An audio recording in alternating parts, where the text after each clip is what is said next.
Hello, everybody, and welcome to this free episode of The Brand. This will be posted up on YouTube, and you'll be able to go through russobrand.com and see it, and it's free for everybody to see. And quite frankly, let's be honest here, Jeff.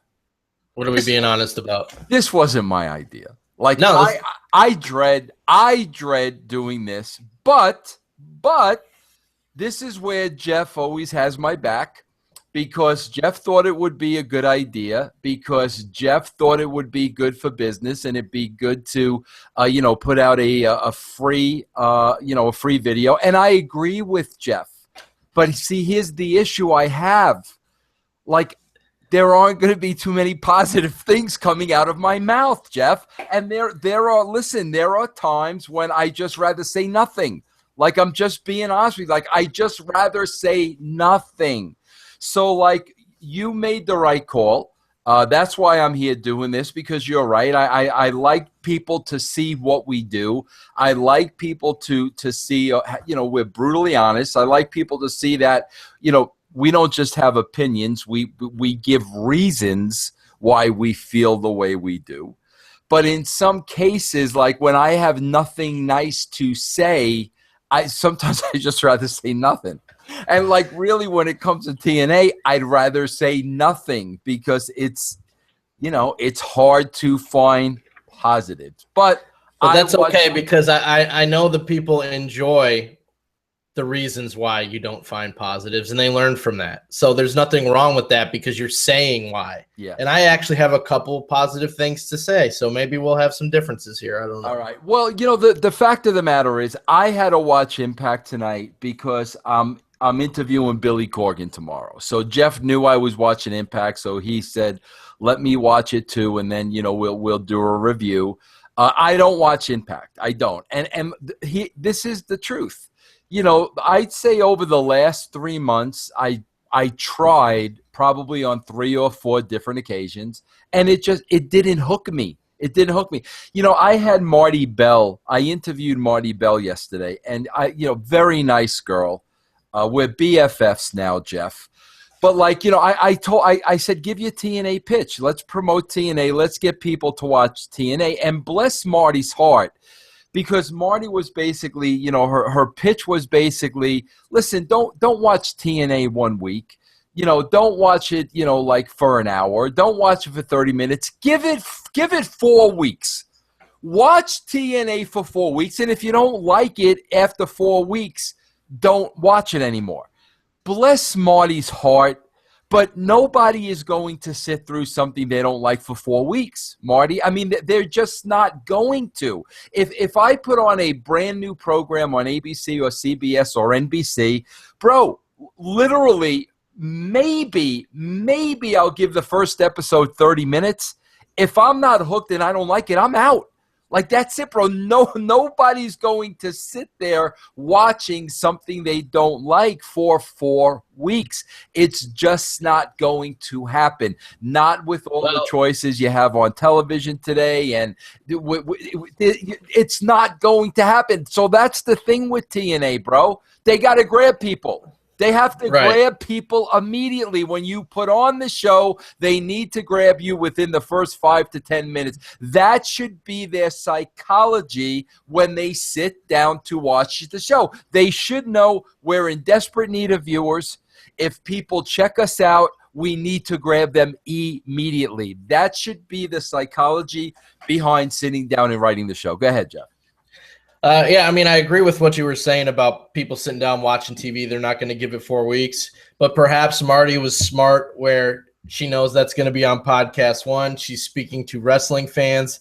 And honestly, they sit down every single Monday and watch Raw that they don't like. Good point. I mean? Very good point. Very good point. You are absolutely correct, sir. But that's what I wanted to get your opinion, because before we get into this show on its own, actually 2 things. First, we got a great deal that you need to tell people. Well, first, bro, let's listen. Let's talk about what's really important. Jeff, you're always honest with me, and you and I don't agree on certain things. Like, bro, listen, I want to tell you right now, Let's not talk about the draft. Come on now. No, forget the draft. Forget the draft. Like, that wasn't personal. The draft wasn't personal. That was, we were working. That's our business. You know what was very personal to me that I have not forgotten? I don't know. I did make fun of the mustache. The promos you cut on this man. Who's that? Mowgli from the Jungle Book. Oh. I cannot accept the fact that there is one single human being that does not love that movie, The Jungle Book. And I have not forgotten about it. I still dwell on it every day, bro. I'm scarred from childhood. Bro, look. Bro, Baloo the bear. Baloo, like, are you serious, bro? Are you? If I'm scarred from childhood, I did not like the kid. Mowgli, can you at least show the proper respect? But he's got it. I didn't know how to pronounce Mowgli. it. I knew Baloo. Mowgli. Okay. Tell him about the brand deal. Will you do me one favor? The contact's not in. No, not the Okay. When the movie, bro, I don't even know what they call that genre of movie now. What do they call that? I don't know, but if it comes on HBO, I will watch it. No, when it comes to the red box, you will rent it and watch it. I'll watch it if it goes on HBO. I gotta leave the house and go find a machine. Come on. The second thing is, bro, tell me how much this mustache is growing on you. You know, I think if you put on big sunglasses, you'd look like a 1980s movie state trooper with the haircut in the stash. Well, bro, somebody gave me a compliment on Twitter, and I took it as a compliment. They said I could pass for Joey Ryan's father, and I like Joey, so I said I'll take that as a compliment. Thank you.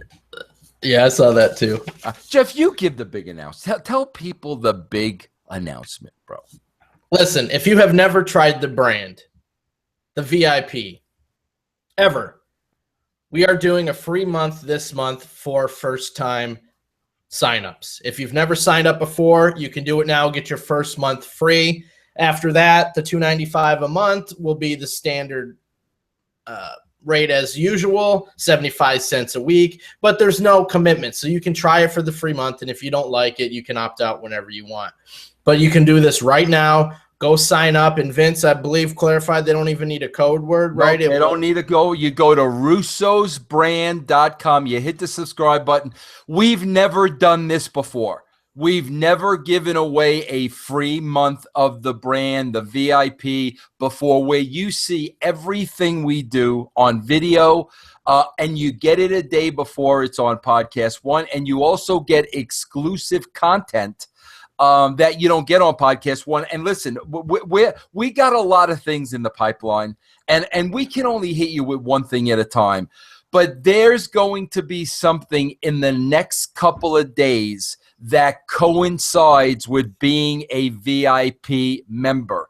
And trust me, you're going to want to see this. And that's why we wanted to give you the opportunity to sign up for the first month absolutely free. We just did the Aaron Stevens interview. If you don't know who Aaron Stevens is, that's Damian Sandow, former WWE superstar. I did a 2-part interview with him. You'll be able to go see that now. You'll be able to see the interview I just did with Mr. Bob Backlund, who's back on television. You could see Backlund actually missing his front tooth. Bro, how a grown man loses his front tooth, I have no idea. I mean, was he cracking a coconut with his teeth? God knows how Backlund lost his front tooth, but you get to see that when you get to see the video. So you can go right now when this is over, russosbrand.com. You can get the first month free. After that, it'll be $2.95 a month, 75 cents a week. Hey, listen, if you don't like it after the first month, if we don't put our money where our mouth is, you can cancel. It's that simple. There's no commitment, but we've never done this before. So in other words, Jeff, they really have nothing to lose. That's right. And plus, besides getting all of the audio Podcast One shows on video a day early, you'll also get Anything But Freaking Wrestling, which is the show you and me do every weekend. we cover things outside of the wrestling world, and somehow we always end up talking about wrestling anyway. I don't know why. I don't know whose fault that would be, but we cover pop culture, TMZ, movies, anything you can think of. That's a regular weekend show. There's also bonus content from time to time. Members last month, they got a Grado video interview bonus. We had a couple bonus Lions, Tigers, Bears, and Dirt segments. So there's always bonus content as well. And like I said earlier, there is going to be an exclusive to VIP members only that we're going to be announcing in the next couple of days, and you're going to want to subscribe for free. All right, Jeff, I'm going to let you start with this TNA thing and kind of lead me. Okay. Before we take this show on its own merit as a television show, I want to just solely compare it to Raw. Just to Raw. In my opinion, this show is head and shoulders better than Raw. If I wish I could watch this show every Monday instead of Raw. If I have to sit down and watch wrestling, I would choose this one. If SmackDown comes on Tuesdays, continuing the same creative plan, that WWE's doing right now, TNA will be the better show on Tuesday nights. And that's what I was talking about on Lines with you and Glenn.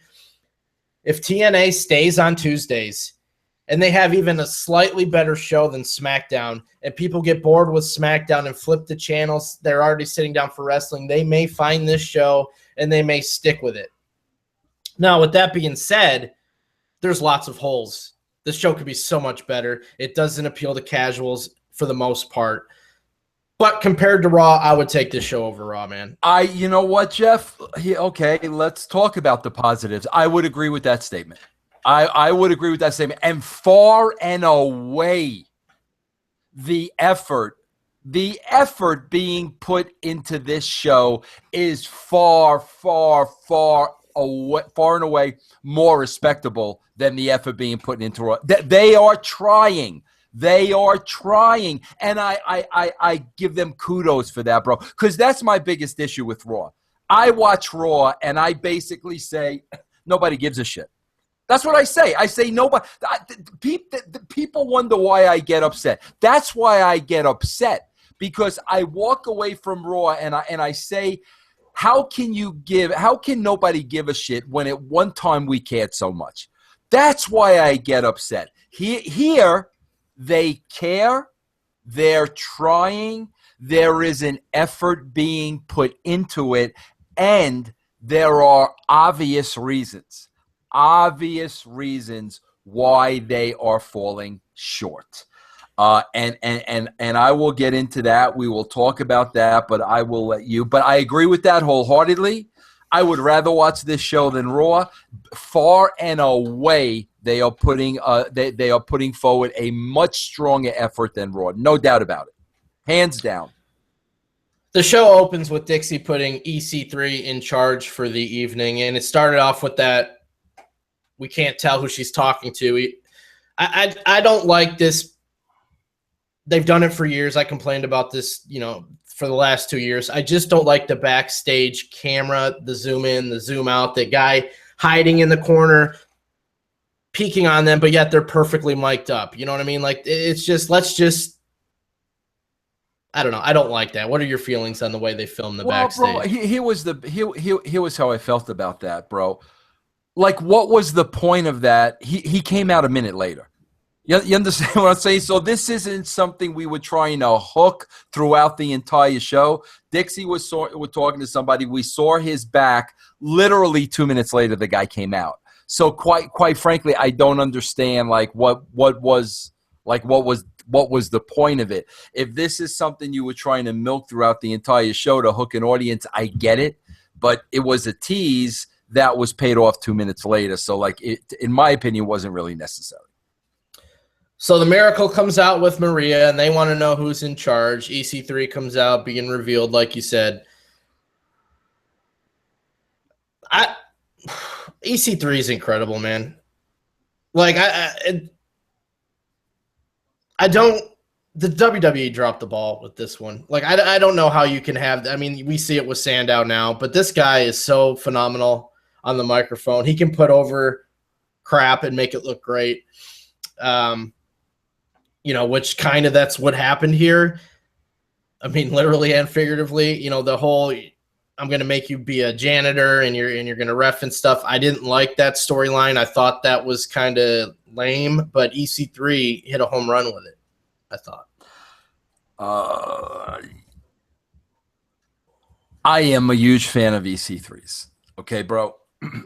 But I think if he had the right coaching and the right producing, I think he could be even better than he is. Bro, here's the problem with TNA in a nutshell.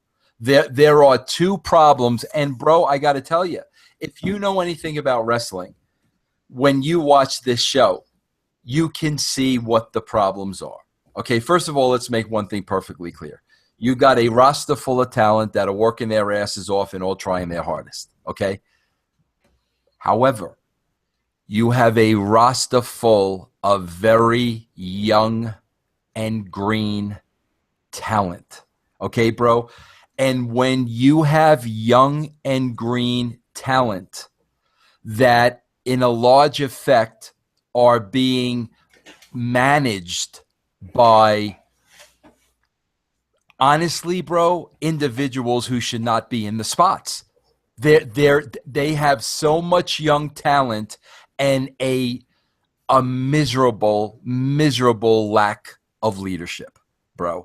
And I can sit here and I can say that based on my experience and based on working with the people involved. And I can say that, bro, because I worked under Vince McMahon in many different capacities before I was ever brought on as a writer of Raw. Vince taught me the ropes one by one by one by one. After an education, I got moved up to Raw, where I still worked with Vince McMahon. So in other words, bro, there were 5 years there that I never stopped learning. And I was working with a lot of seasoned pros, a lot of seasoned professionals, bro. Here, you got a roster full of rookies and green talent because that's all they can afford. And you don't have the experienced, seasoned people there coaching them. So you have a guy like EC3 who has raw talent and raw potential and is very good, but could be great if somebody there literally knew what they were doing and knew how to produce them. Here's another case in point, bro, and I'm just going to say this. What's that chick's name? Maria Kanellis? Yeah. Bro, she so overacts that her performance is non-believable. It is non-believable. She is green, bro. And who is going to work with her there? Dave Lagana? She's not green, though. No, I know she was at the WWE, bro, but let me ask you this. Did she have this much to do when she was at the WWE? Was she basically a star of the show? Well, she was the backstage announcer and she played a ditz, and then she ended up wrestling for a while. She had a big role. Did she speak as much as she's speaking now? I doubt it. Well, not that I remember. Anyway. Here's my point. I don't care what she did. I know she was at the WWE. I don't care what she did there. Talking is not her strong point, bro. And she overacts. And by overacting, she comes across as she's acting and not believable. But again, she doesn't have the coaches there, the writer, Dave Lagana and Matt Conway. They're bro. I worked with these guys. They're not the producing type. Dave Lagana is the guy, bro, that rather sit in the conference room during the show and be on his computer. That's who he is. Matt Conway is kind of the same guy. Me, Dutch Mantel. We were always, hands-on with the talent. always coaching them. Give me your promo. Let me tell you what you did wrong. Try it this way. Do it that way. Constantly, week after week after week. They don't have that there. Then you look at, John Gabarick. The guy was never a producer. The guy was never a writer. You have Dixie Carter, never a producer, never a writer. Bro, you could say I could sit here and say whatever I want about Eric Bischoff. Eric Bischoff was schooled for years and years and years by Vern Gagne, the same way Vince Russo was by Vince McMahon, bro. Like there is value to that. So there are two things. There are two things glaring about this show and this product. And I'm interviewing Billy Corgan tomorrow, and I will have no problem telling him this. You have a roster full of green talent because that's all you can afford, and you don't have an experienced management team to make them better. So basically, these young kids are going out there on their own. Okay, that's number one. Number two. This looks like a show that has no budget. It looks like a show that has no money. It looks like a show that they are running on a shoestring budget. And the fact of the matter is, they are. And it comes across that way on TV. And I got to be honest with you, Jeff, I don't think any show should come across like that on TV. If you're on TV, in my opinion, you need to look like a professional television show. This looks like an indie show, bro, because it's all they can afford. You know what this show looks like, bro, honestly? You know what I kept thinking of when I was watching this show? What? I was thinking of Wayne's World. That's like literally that's what I was thinking of. What kind of TV was Wayne's World on? What do they call that? Like community television? Like what did was it public access? Public access. Yeah. That's what this looks like, an indie show on public access TV. And, bro, here's the bottom line. It's all they can afford. But guess what? That's what it looks like. So, like, between that, the talent being green, the management not being experienced, that's why you're getting this type of a show. What are your thoughts on that? No, I'm not going to argue with that. I mean, yeah, and I think that's partly my feelings on the backstage stuff that I was talking about with the cameras. It looks very amateurish.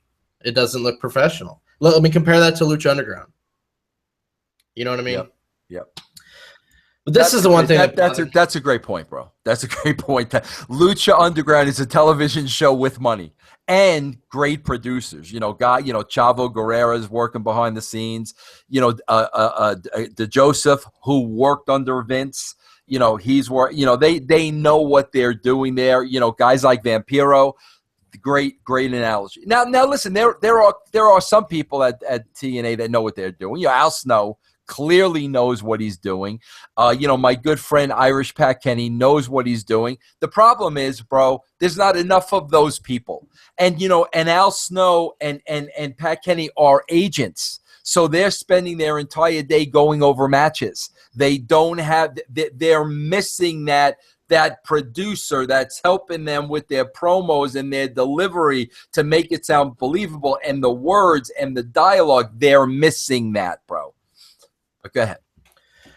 There was a disconnect for me in the logic, and this stuff just kind of irks me, and it might be nitpicking, but we don't know that EC3 is in charge, so then he's revealed. Josh Matthews even said, Dixie just said this on Twitter, so Josh Matthews just found out, okay?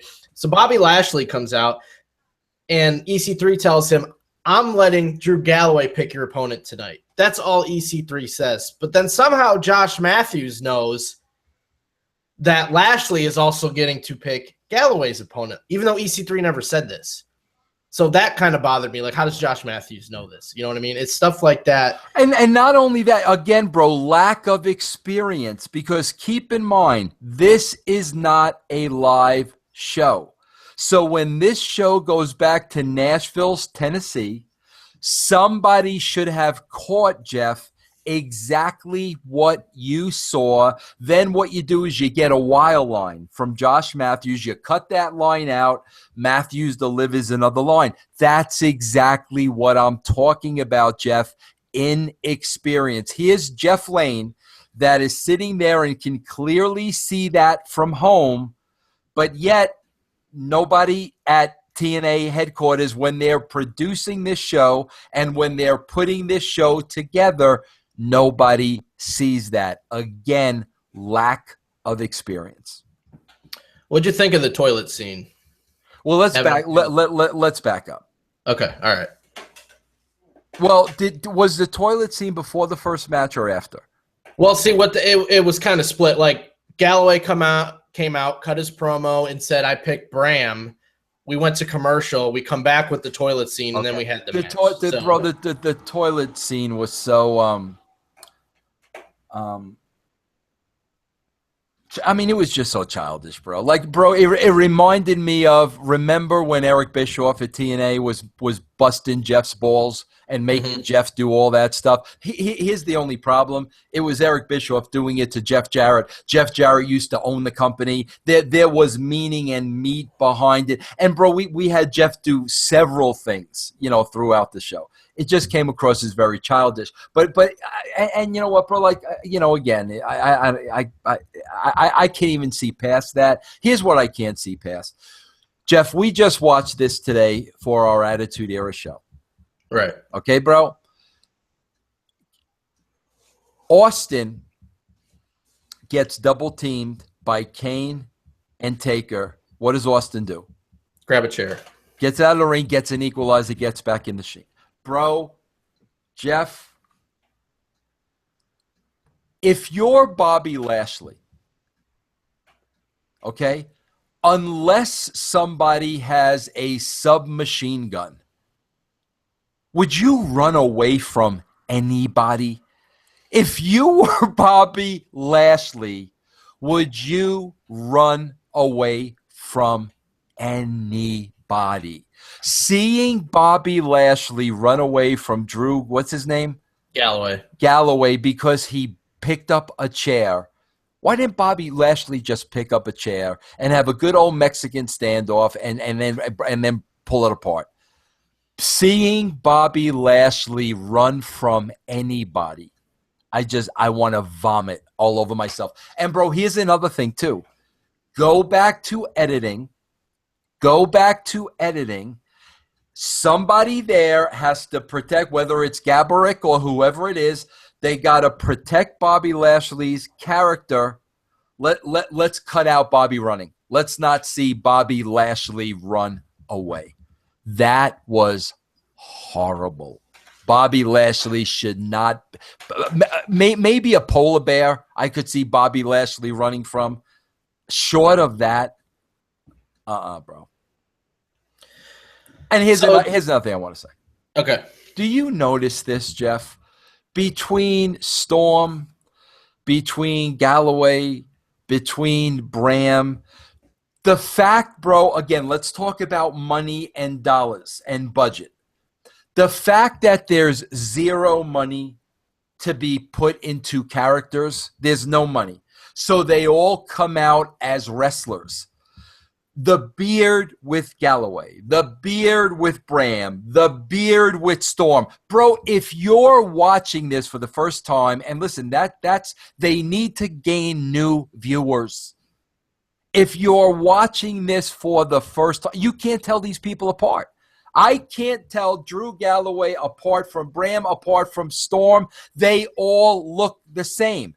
And they're not dressed differently because they can't afford that. They all come out looking like wrestlers. And they all come out looking the same. Nobody is special. Bro, the only reason EC3 was special on this show is because he came out wearing a suit.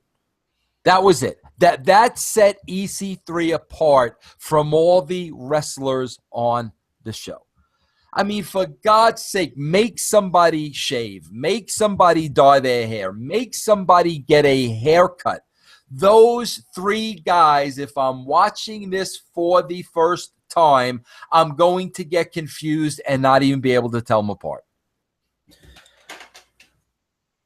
I don't like how they got the ring mic'd. Like, I don't know if you noticed that, but you hear every single step they take. So the whole match is like, you know what I mean? I don't know. I think that's a distraction. I would change. And you're going to hear that even more, bro, because there's only a couple hundred people in there. You know what I mean? You know, so the crowd's not going to drown that out. So you're really going to, it's really going to be accentuated. Yeah. So it's Bram and Lashley. Lashley gets DQ'd. He grabs a chair here. Galloway chases him off. And Eli Drake comes in, cashes in his briefcase, and wins the King of the Mountain Championship. This is what I don't understand, and I'm sure you had the same thing. I don't get what this title is, because like 2 weeks ago, it was defended in a King of the Mountain match. This was not a King of the Mountain match, so what? First of all, bro, it's just I just the whole Money in the Bank thing. It just it being a blatant ripoff, bro. There's a way to do the similar idea without doing it exactly the same. I mean, it's like, bro. I mean, really, I'm surprised, bro. Honestly, that Vince McMahon never sued them over that. If it was WCW, Vince McMahon would have sued them over it. But TNA and their 300,000 viewers, you know, really. But bro, I can't even believe there's a King of the Mountain belt. I mean, like, see, this is one of the things, like, bro. I don't even think it warrants a discussion. It's so ridiculous. It's so like, are you guys like really kidding me? There's really a King of the Mountain title, and you're going to explain to somebody what that is. Especially when you can defend it in non-King of the Mountain matches. Yeah, bro. Like, just go to the next thing, because that's just silly, bro. Okay, the bromance with Raquel. Yeah, I loved this. Yeah, that was a casual. That will appeal to casuals watching her stroll around. Well, yeah, and not only that, bro. What will appeal to casuals and why I prefer this over Raw is because there are beautiful, sexy women. And again, you know, bro, listen, any network will tell you the sweet spot demo, it's always going to be 18 or 34. They're not going to get away from that. The sexy girls with the sexy clothes and the short skirts and the cleavage, that is going to draw casuals, bro. I swear to God, like I was looking at what's her name, Maria? Maria at the beginning. Yeah, bro, her dress could not have been any shorter. I mean, literally, like, bro, seriously, like her dress was so short. I was like, I don't know how this girl's going to get out of the ring. Honestly. And then you add, what's this girl's name here with the bro man? Raquel. You add Raquel. Gail Kim still looks stunning. Yeah, bro, I want sexy women on the show. I am a man, bro. And that, you know, to me, that is going to draw you casual. So, yes, I agree with you on this, 100%. Then we had Earl Hebner taking a dump. Another bathroom scene. I got nothing to say about that. Just go. But I know you didn't get a good feel for Eli Drake here, drinking the champagne, walking through. I really like this guy. I think he's special. I think he is phenomenal on the microphone. He understands character. I don't know. Did you get anything just from this little? And unfortunately, bro, because I really didn't get anything out of it, I just kept seeing Eric Young. You know, I mean, this guy was just reminding me so much of Eric Young. But I did, with the sample they showed me tonight, it didn't give me enough. We get our first look at this Hardy thing going on tonight at the Hardy Ranch. Matt Hardy doing his accent. Everybody, like what is it? I don't get it. Like what's going on here? I don't. Dude, I think it's hilarious. Like I think it's so ridiculously funny. But what happened was a few weeks back, like Matt was doing the big heel. Yeah, money Matt Hardy or something. Big money Matt. Right. And then Jeff ended up doing his swanton through a table on Matt, knocked him out of action, turned him into like this weird guy. And he came out. I don't know if you remember when Jeff Hardy did the Willow thing. Yeah, I do. Yeah. Matt Hardy came out as Willow, unmasked. Now he's all emo and because of what Jeff did to him, and he's acting like this. I don't know if it makes sense logically, but this is the most entertaining I've seen Matt Hardy in a long time. That I laugh at the accent. I just think it's entertaining. But that's what it is. Well, I do hope, bro. Like, see, here's the thing. You know, I love anything out of the arena, especially away from the arena. WWE never does this. So again, yes, good job. I'm interested, seeing if that. I would assume that's really Matt Hardy's house, which is interesting to see all that. They use the wife, they use the kid, and all that, and everything else like this. Here's the only thing I can say, bro, is I hope the thing was meant to come across as campy and not serious, because, bro, between the background music, between the Cabbage Patch doll, between that table at the end, I mean, I'm like, okay, like I'm assuming this was supposed to be campy. Because if like this was like not meant to be campy, like this was really bad. So like I'm just gonna assume it was meant to be campy. Yeah, that's how I'm taking it, because his promo last week was really campy, and I assumed it was supposed to be, and that's why I was entertained by it. Good. So if it's supposed to be serious, then I'm missing the boat too. Yeah. Okay, good. Then we have the match, and it's the Bromans versus Spud and Tyrus. And the Miracle, this is the match that EC3 makes him referee as his punishment. This is what I don't know, but look, when I'm setting up, can I stop you right there for a second? Yeah. Do you remember the early incarnation of Rockstar Spud? When he was with Dixie? Yeah, okay. Yeah. All right, bro. I was consulting at the time. This is where like TNA has their head up their tuckus. Because they bro, when I'm going to be honest with you, when I was consulting, they never listened to me. Gabarick, Lagana, they all knew more than Vince Russo would ever know. So, bro, they're carrying on to me about this Rockstar Spud. Vince, you're going to love this guy. You're going to love this guy. You're going to love this guy. And I do. I love the guy. I love him. I got to meet him. I love him. He's been on the show a couple times. But, bro, they're telling me about this Rockstar Spud. So I'm watching the show from home, consulting, never seeing this guy before. And then he comes out, bro, with the bow tie and the crazy suits and everything. And I'm sitting here saying, like, how do you tie Rockstar Spud in with that character? That guy, like, bro, it would be like calling Vince Russo.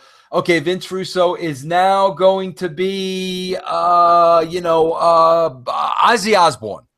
I mean, it was like, and bro, this again, and again, they put all the heat on Dixie. Well, Dixie thought there was a lot of stock in his name because he's a big name over in UK. Well, first of all, nobody knows him in the United States. The show is in the United States. That's your audience. So the fact that he came out looking like that and his name was Rockstar Spud, I was like, are you freaking, like, seriously? You're not going to change this guy's name. Okay, bro, fast forward 3 years later. Oh, okay, now we get Rockstar Spud. You see what I mean, like, about them? Like, just like, really? Like, that's what drives me freaking crazy. When I was there, everybody knew more than me. And this guy was coming out, in the bow tie and everything. The name did not fit at all, and it was going to hinder him getting over. It was going to hurt him in getting over. Oh, now all of a sudden, oh, yeah, this is how Rockstar Spud should look. That's why, like, I have no sympathy. I have no sympathy for anybody at TNA. None, bro. Go ahead.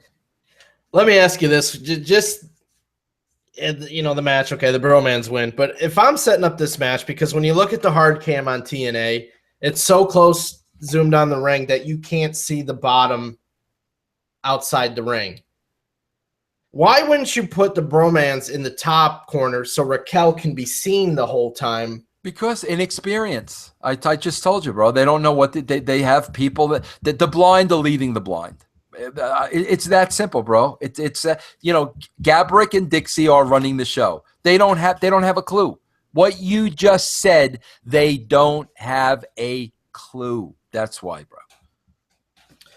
So then we have Maria on the phone calling Billy Corgan, and EC3 hangs up on. Bro, how funny is that? Listen, I just talked about the Shoesting brothers, the this and that.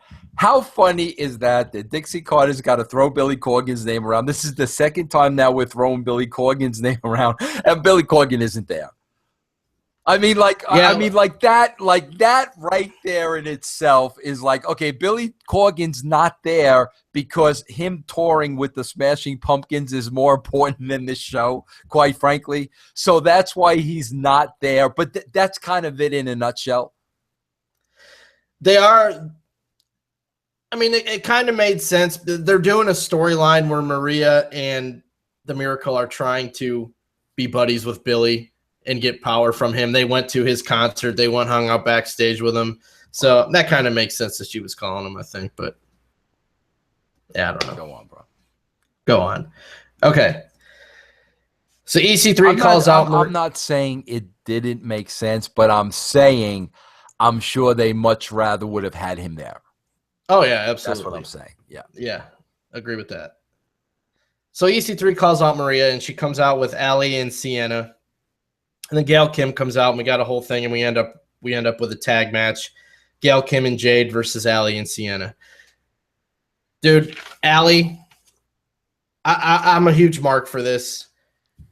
For those that don't know, she used to be Cherry Bomb on the Indies. Vince, you had her on the show. It's up in the free archives. Now she's doing this Allie character.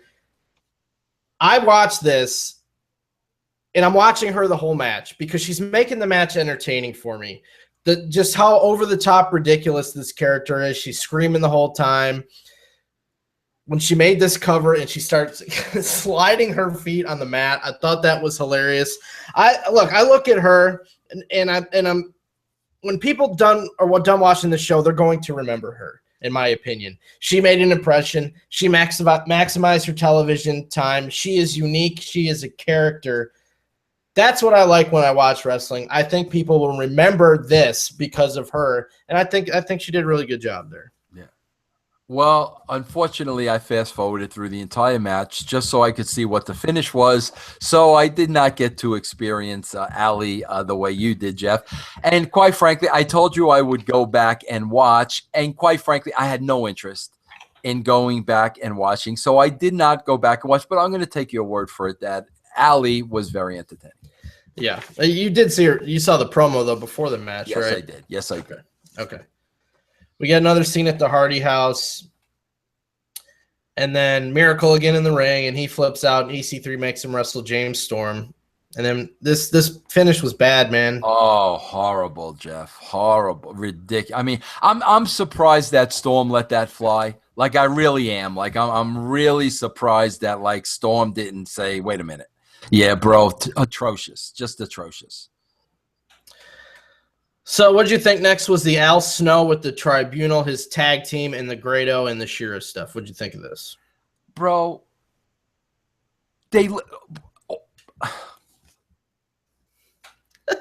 these guys look like indie talents, bro.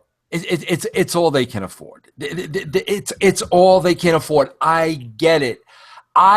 Vince Russo, the wrestling fan, I'm sorry, I'm not interested in watching amateurs. I would never go to an independent wrestling show unless I was getting paid to make a performance.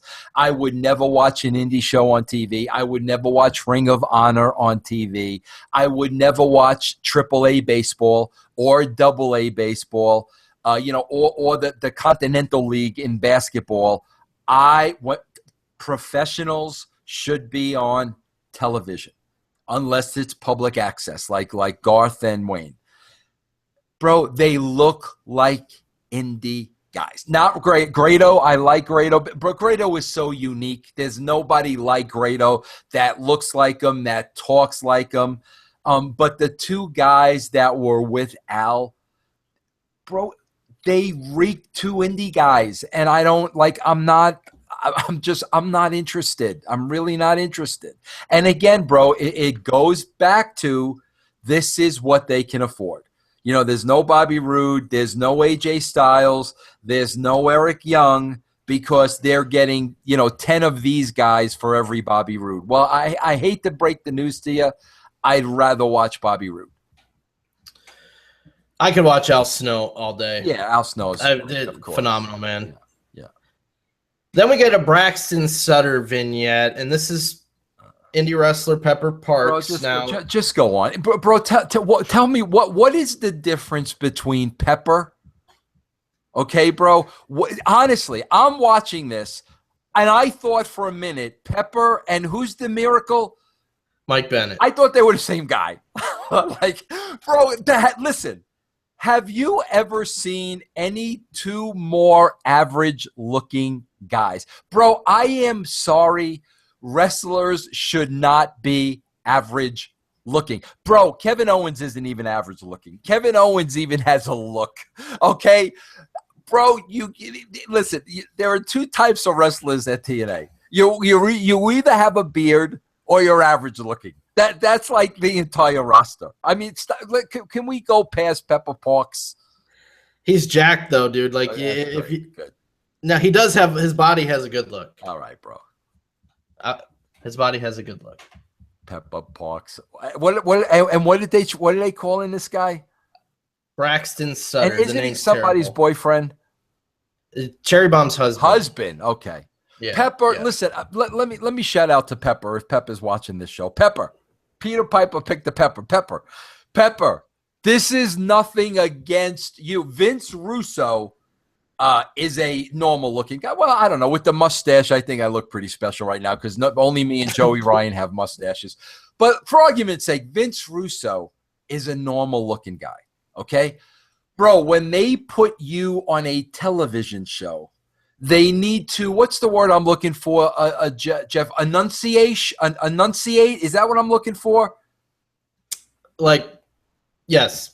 I understand what you're saying. They need to, do you know Pepper Parks' real name?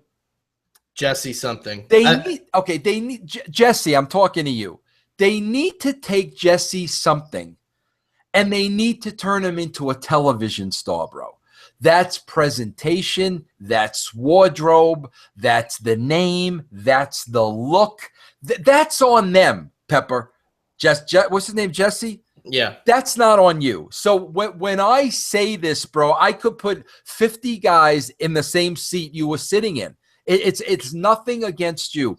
That is, in my opinion, that is the job of the company. We got to take this guy who is a talented wrestler, and we've got to make him a superstar. That's all in appearance. That's all in verbiage they give you, the way they produce you, the music, the entrance, your look. All of that is how you create a star. When I saw you, I saw, what's the Miracle's name? Mike Bennett. I saw Mike Bennett. I see regular people on the show. Listen, guys, when I watch TV, I don't want to see regular people. I want to see people that look like some, bro. Even the girls on Teen Mom look like somebody. The Teen Mom girls look like somebody. These guys, they look like they just came from the indie gym. And that's not on them, bro. That's on the company. Go ahead, bro. Okay. Even Sami Zayn wears that ridiculous hat. Put a hat on Pepper. He normally does wear, like, let me get a picture of him here. Like, he normally wears a hat like this. I do something like that. Put the hat on. Now, when I looked at that picture, that let me see. Say something. There it is. Okay. Hold on, let me bring it back up. That was a smaller version. Pull it away a little bit. Say something. Okay, can you see it? Yeah. Okay, now, Jeff, you mean to tell me when you look at that picture, you don't get confused between Pepper, Eric Young, and Drake? They all look the same. No, I completely understand what you're saying. Yes. They all look the same, bro. But bro, that's not on the talent. That's not. Tell somebody, shave your freaking head, dye your hair blonde, do something. Get dreadlocks. Do something. You can't have a bunch of guys that are nobody to begin with, and now they look the same, bro. No, I 100% agree with that. The one thing I like about him, though, is he's got the body. You know what I mean? They can do something with him if they give him a character. Well, we didn't see Pepper's body, so I didn't see Pepper's right. box. Galloway versus Decay. This is who Lashley picked, was the entire Decay team. Lashley screws up, spears Abyss. Galloway gets the win. Yeah. And then we had the end scene. Dude, I just like, okay, as campy and cheesy as this was, and like you said, I'm assuming it's supposed to be just how evil is his wife to throw a fake kid. Bro, dude, I like that. Bro, I like that. Bro, can I tell you what I'm afraid of? What? I'm afraid this wasn't supposed to be campy, bro. I mean, I really am. Like, I'm afraid like this wasn't supposed to be campy. Because, bro, can I tell you why? Yeah. Can I tell you why? Please do. If this was campy, right, that table was supposed to break that way. I don't think they planned for the table to break that way. I don't think bro, here's what I'm saying. I don't think they're smart enough to do campy. I don't. I honestly don't. But why wouldn't they reshoot that? I'm going to assume it was campy. I'm going to assume I'm going to assume it was campy, bro. I like the baby thing. But bro, listen, I will say this. Out of the 3 hours I saw of Raw and out of the 2 hours I saw of Impact, listen, I'm done. That's 5 hours of wrestling this week. Don't ask me to watch another wrestling show. That's it, bro. That's it. I'm done. I will say this. What's Matt's name again? Matt. No, in the gimmick. What's his new gimmick name? What's he calling himself? I don't know if he's supposed to be Brother Nero or Nero, whatever. Yeah, I don't know which one is Nero. I will say this. In the 5 hours I saw of television this week, that was the most entertaining stuff I saw. I'll say that. I have no problem saying that. Kudos to them. I'll ask Corgan. For me, Allie was my favorite thing. I'll ask Corgan tomorrow if that was supposed to be camp. Okay, but listen, because if it's like, I wish you would have seen his promo last week because he was even more over the top. Maybe I'll go back and watch it because I would like. I would like to see that, bro. I would like to see that promo. I would like to see it. It was hilarious. But yes, Allie was my favorite thing on this show. So listen, if anybody's watching this that has anything to do with TNA, and if Pop TV is going to leave you on Tuesday, I still think you got a chance to grab some of SmackDown's audience if you up your game and make this a show that will appeal to people flipping the channel when SmackDown is lame and boring. Catch their eye as soon as they get on the screen. I think they got a chance to steal people, but as much as this show is better than Raw, it's not good enough to keep people, in my opinion. Jeff. Yes. Here's the problem in a nutshell. This is it. This is it, bro. This is why what you're saying, it's very nice of you to say that. Here's the problem in a nutshell. You have to spend money to make money, and they don't have any money to spend. So if people are flipping over from SmackDown and they see that production to this show, they are going to turn off a lot more people than they're going to draw. Jeff, I say this all the time.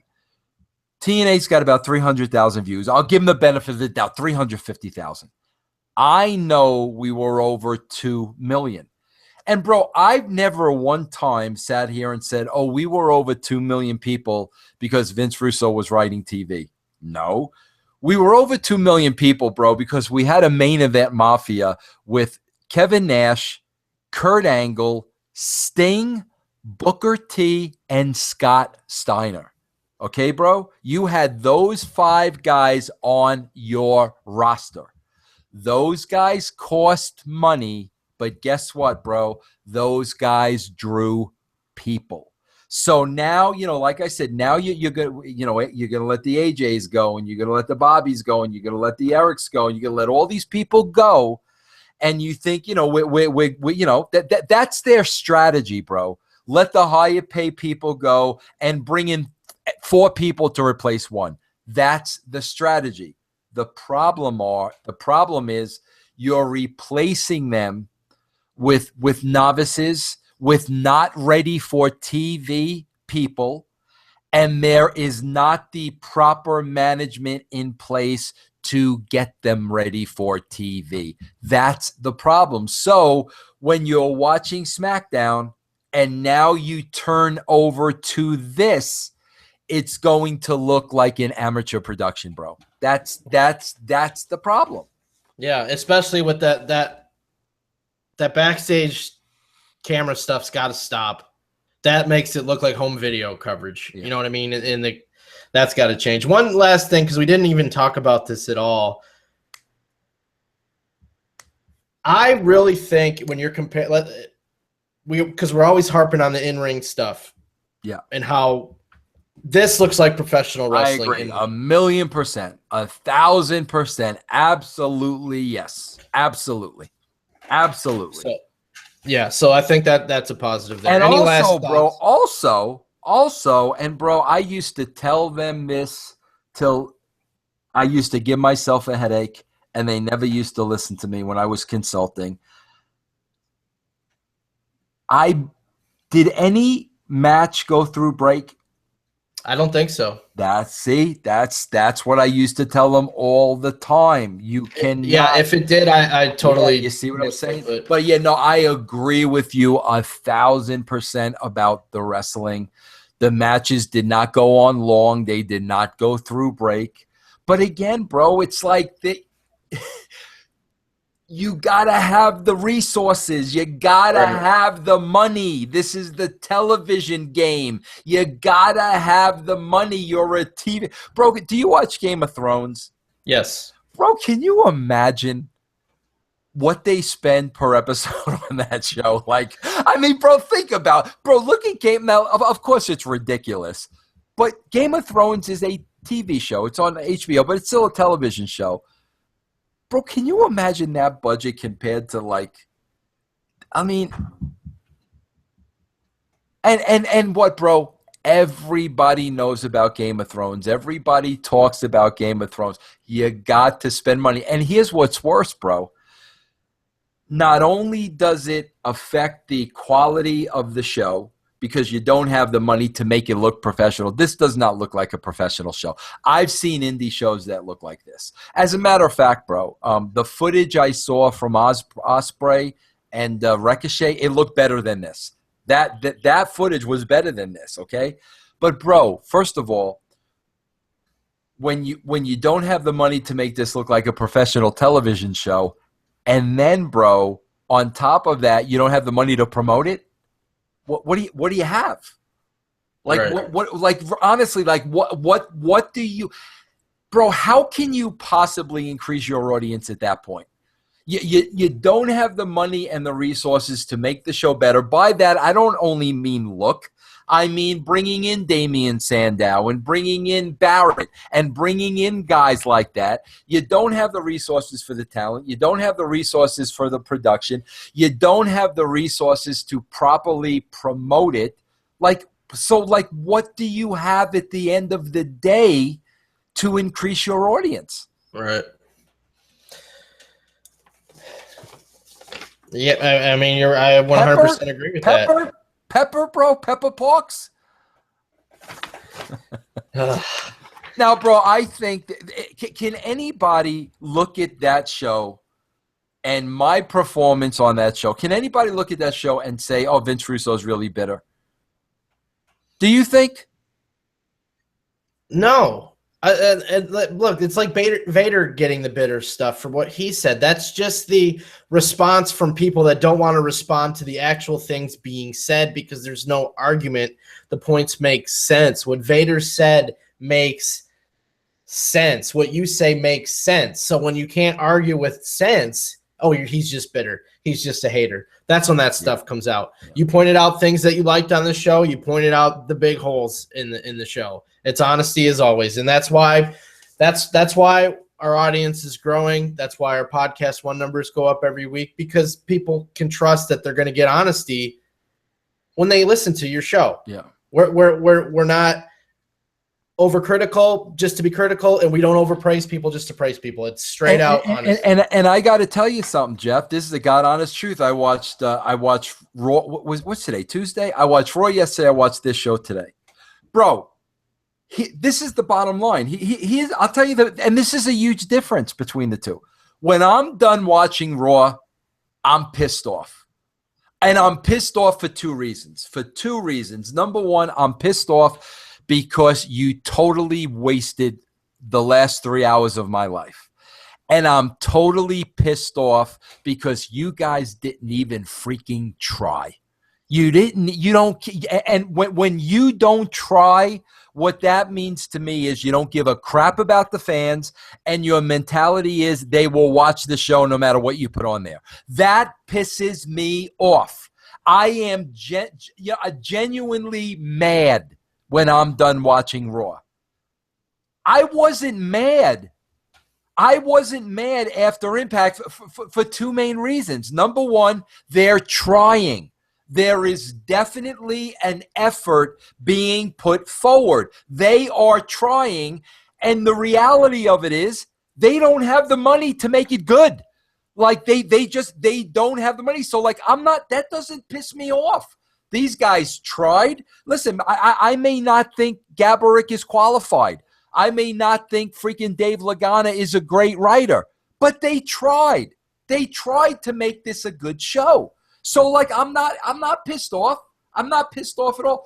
Bro, that's a huge freaking difference, Jeff. That is a huge freaking difference, because people that take what I say about the WWE and they say, oh, you're bitter, Vince, you're an old man, you're irrelevant, you're this, you're that. What they fail to understand is I'm going to bat for them, because what I'm seeing every week with the WWE is you don't give an F about the fans. You don't give an F about the fans, and nobody should watch this show. This show is not deserving of anybody to. I'm going to bat for the WWE fans. I'm basically saying you guys need to up your game, and you need to do better, because these fans deserve more. I'm not saying that with TNA. They're really trying at TNA. They just don't have the funds, bro, or the experience. It's a totally different ballgame. That's all I got, man. All right. Let's give him one more thing about the free gimmick, bro, because I'm all out of air now. Go to russosbrand.com right now. You have this entire month of June 2016 up till the 30th. Sign up, get your first month VIP free, and you can opt out at any time. You will get all the VIP videos for the month. They're up for 30 days. You have the option to download them and keep them within those 30 days, any of those videos within the month. So again, russosbrand.com, click subscribe Realm Network, sign up, get your first month free, opt out at any time. All right. And tomorrow, Jeff, we have on the Realm Network tomorrow, we have a bucket full of chicken necks, right? Tomorrow on the Realm Network, right? Yeah, which it may be today for some people, depending when they see this. So yeah, it may be today. And then on podcast one, we have the Attitude Era show versus a little review of Raw. And remember, guys, there's a huge announcement coming pertaining to VIP subscribers. And I'm telling you, you'll know shortly. And once it's announced, you will want to take advantage of the free month to check us out, because this show in particular, you're going to want to watch.